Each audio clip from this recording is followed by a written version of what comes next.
कि नमः शिवाय में दो स्थितियां होती हैं। एक नमः शिवाय का अर्थ में जो भाव छिपा है वो, जैसे नमः शिवाय का अर्थ है शिव को नमन, शिव को प्रणाम। इसमें भाव क्या छिपा है? मन आपका झुकेगा भाई साहब। प्रणाम करिएगा किसी को तो मन झुकेगा। बिना झुके भी प्रणाम होता है, खूब होता है। हम लोग लाचारी में धरती पर बहुतों को प्रणाम करते हैं और मन ही मन सोचते हैं कि साल कहां से बैठा गया, आज खाना नहीं मिलेगा। ऐसे भी प्रणाम होते हैं औपचारिक, लेकिन शिव को तो औपचारिक प्रणाम नहीं चलेंगे। वहां तो मन को प्रणाम की स्थिति में जाना होगा। नमः शिवाय का अर्थ और चैतन्य मंत्र में दो चीजें होती है। तो नमः शिवाय का अर्थ तो क्लियर है, बहुत हल्की सी संस्कृत है, नमः शिवाय शिव को प्रणाम। लेकिन इसका अर्थ है शिव को प्रणाम, उसके में भाव क्या है? रोड पर चल रहा है, कका गोड़ लगत नहीं, अब मने मन सोच रहे साला ककवा कहां से फेंका गया, आज तो नाश्ता नहीं मिलेगा। वाह, ये प्रणाम नहीं है। तो नमः शिवाय में शिव को प्रणाम करने का भाव छिपा है, शिव को नमन करने की स्थिति छिपी है। मन जब शिव को प्रणाम करेगा तो ये झुकना सीखेगा, विनीत होगा। कहा जाता है अकड़ और अहंकार दो चीजें न भक्ति मार्ग में चलती हैं न शिष्यता में चलती हैं। अकड़ और अहंकार से बचना होगा। और चैतन्य, मंत्र में चैतन्य होता है। ये शिव क्या है?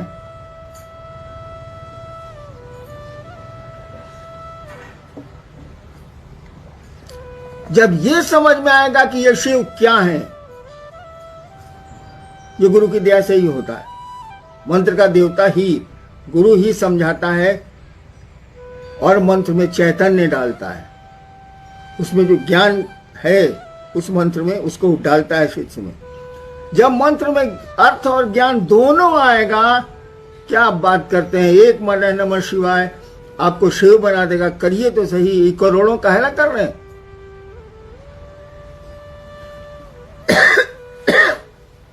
हमने कहा ना कि एक माला नमः शिवाय करिए, एक एक दाने पर शिव को प्रणाम करिए। तो हम तो लोग तो गिनती करते हैं 108 हो गया।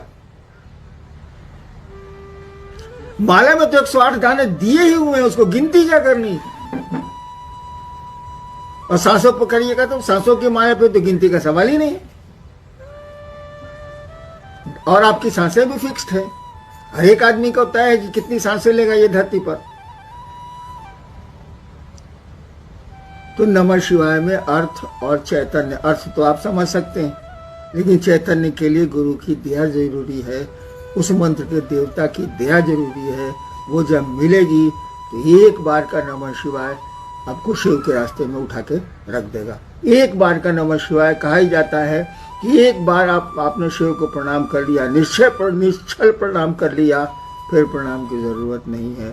फिर तो मन परमानेंट अस्थायी रूप से शिव भाव में चला जाएगा। आपने करोड़ों किए हैं, हुआ क्या? नमः शिवाय तो किया आपने, बस करते गए, न अर्थ समझा उसका ठीक से, न मंत्रों का अर्थ दिमाग में आया।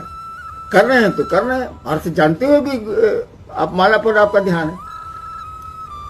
और मन धीरे धीरे समझने लगा कि हम तो 1 लाख 2 लाख 1 करोड़ नमः शिवाय कर दिए, साला सामने वाला क्या बोलेगा हमसे। और अहंकार आपको छाया। अहंकार किसी को भी छाएगा तो धरती पर उसके संबंध बिगड़ेंगे, आध्यात्म में तो पूरी तरह बिगड़ जाएंगे। इसलिए याद रखिए भाई साहब, शिव शिष्यता में या भक्ति में अकड़ और अहंकार इसको हटाइए। इसके जब तक ये नहीं हटेगा तब तक आपका नमः शिवाय फलदायी नहीं होगा। वैसे धरती के छोटे मोटे काम हो जाए। जब भी जीवात्मा, जब भी कोई इस धरती पर योनिगत होता है, आता है,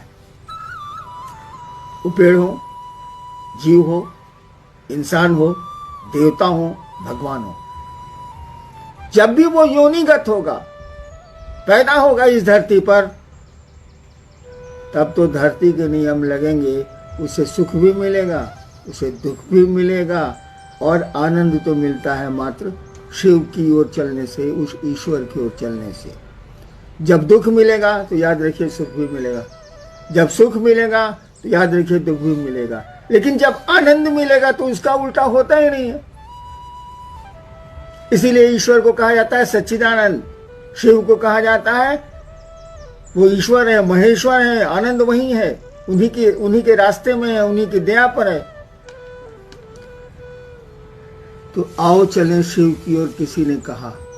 अरे भैया, जिस दर्द से कहा वो दर्द समझ में आया कि शब्द पकड़ा गए? जिसने भी ये कहा कि आओ चलें शिव की ओर, उसके भीतर दर्द था, एक पुकार थी वह शिव की ओर चलने की, कि उसके पास भाव थे, और उस समय उसके पास दूसरा कोई भाव नहीं था। भीतर से उसने आवाज दी, आओ चलें शिव की ओर। हम लोगों के लिए तो वो शब्द हैं, आओ चलें शिव की ओर, है वही हो गया, है आओ चलें शिव की ओर। जिसने कहा उसके भीतर दर्द था, एक क्या कहिएगा, उसको पीड़ा थी, और इसी दर्द के तहत उसने आवाज दी, आओ चलें शिव की ओर। अगर उस दर्द से आप चलते हैं, उस दर्द के पीछे चलते हैं, तो कोई पीड़ा नहीं होगी। पीड़ा तो होती ही रहती है, पीड़ा तो मन झेलता है। पुआल पर सोने वाले को डलना पर सुला दीजिए, रात भर नींद नहीं आएगी। डलना पर सोने वाले को पुआल पर सुला दीजिए, रात भर नींद नहीं आएगी। ये तो मन की स्थिति है। सुख दुख यहाँ कुछ है नहीं, ये सभी घटनाएं, यहाँ तो कोई दुर्घटना होती नहीं है जगत में, सब फिक्स्ड है। यहाँ सभी इंसिडेंट हैं, एक्सीडेंट नाम की कोई चीज नहीं है। हाँ, वो बोलचाल में हम लोग बोलते हैं। ज्यादा उम्मीद है शिवरात्रि को उसका विमोचन होगा, लेकिन इस किताब से क्या हो जाएगा? किताबों की कमी है क्या इस देश में? आओ चलें शिव की ओर किताब लिख देने से कोई शिव की ओर चलता है? किताबों में तो बातें लिखी हैं, उन बातों को समझ के लिखने वाले से मिलिए जिसने कहा कि आओ चलें शिव की ओर। दर्द वहां है, किताबों में दर्द नहीं मिलेगा। आपके कठोर भाव, आपके भीतरी भाव शब्द नहीं दे सकते। कोई रो रहा है दर्द से, शब्द में कितनहू बोलेगा, वो स्थिति दूसरे की नहीं होगी। तो किताब लिख देने से क्या हो जाएगा? हाँ, लौकिक रूप से पूछेगा तो चेष्टा है कि महाशिवरात्रि में 2021 में इसको निकाल दिया जाए। इसीलिए कि अब मैं बूढ़ा हो गया हूं, जाने वाला हूं, तो जो समझा मैंने लिख दिया। लेकिन लिख देने से क्या हो जाएगा? आपके पढ़ लेने से क्या हो जाएगा? अरे पढ़ के उसको जीवन में उतारना होगा। एक ही लाइन तो बहुत है, आओ चलें शिव की ओर। उसके बाद कुछ भी समझने की जरूरत नहीं है। चलिए शिव की ओर। ड्रामेबाजी थोड़ी है आध्यात्म, यहां तो नौटंकी चलती नहीं है। हमको आपको चलना चाहिए, दिल से चलना चाहिए शिव की ओर। फिर किसी किताब की जरूरत नहीं, किसी साधन की जरूरत नहीं, किसी 3 सूत्र की जरूरत नहीं है। चलिए तो सही।